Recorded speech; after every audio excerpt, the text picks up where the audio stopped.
Learn what's going on in the legal world behind the top stories. John is standing by with today's Sidebar. That's all right, guys. We have news that involve legal issues. We have questions, and now we have people here to answer those questions for us. We got Dan Rio and Chuck Caraway from Rio and Caraway joining us. Good morning, gentlemen. Thanks for being with us. One of the things that's the big going on right now is this Ticketmaster lawsuit. The DOJ suing Ticketmaster and Live Nation, essentially accusing them of being a monopoly. Is that a correct assessment of the? So I'd say that's absolutely a correct assessment. So just really quickly, like what a monopoly is when you have a company that gets so big that it's able to use its size and its money and its relationships in order to make it so that they can trade in the way they want, they can keep other people from trading, they can basically influence the market, which is what Ticketmaster's being. And so do they have, what kind of evidence do they have that Ticketmaster has done this? So there was a bunch of points that they brought out in their complaint against Ticketmaster, but basically what it is that Ticketmaster has gotten so large that it's contracting with specific artists and saying, you can't go to any venues that we don't own. And then what they're doing is they're using that to then go to the venues and say, if you contract with anybody else besides Ticketmaster, you can't use our huge pantheon of artists.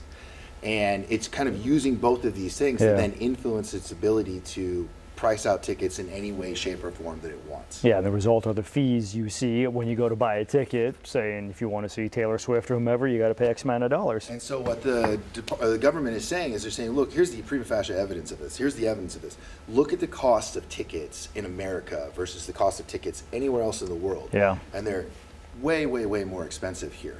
And so they're saying enough is enough. You guys are influencing trade. You're making it so that you can't have free competition and things like that because they're squashing everybody that competes against them. And so they're going to break it up under the Sherman Antitrust Act and make it so that other entities have an ability to sell tickets and things like that. I think if we could do a poll, we know which side the general public would be on in this case. We'll see where the evidence lands.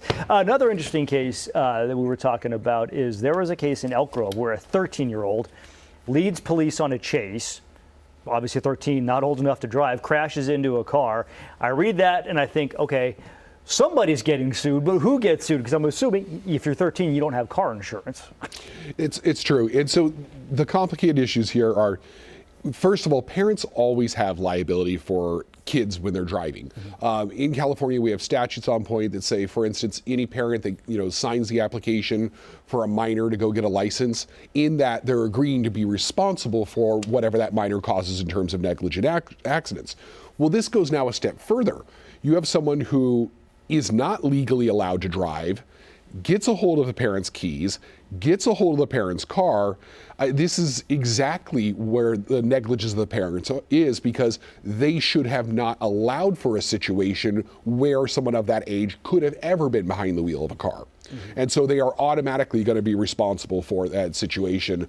It's just an almost slam dunk case of a negligence in terms of they left out the car accessibility, the keys, all these to the minor, and so this is what's going to happen, is they're going to come after the parents. And to be clear, when you say the parent is responsible, not the parent's insurance company, because they're going to say we never insured a 13-year-old. So you are responsible. Yeah, very astute. You're going to look at a coverage question here, because this isn't something where you had a permissive driver where you said, oh, hey, Chuck, go borrow my car. That's fine. Run to the grocery store. I gave permission there. My insurance goes with that because it's a normal permissive driver use. If you've given permission or allowed in this argument it to happen with someone who cannot drive, does that now knock out the coverage issue? And that's going to be where the arguments are going to be. You're going to have issues of negligence on the parents, negligent entrustment on the parents by allowing it, and then the whole issue of does that create a coverage issue because this is someone who never would have been eligible, isn't legally eligible. The one thing we know for sure, somebody's getting sued. Yes. We know that for certain. Gentlemen, thank you very much. Appreciate your insight. Thank you. All right, thanks. Cody?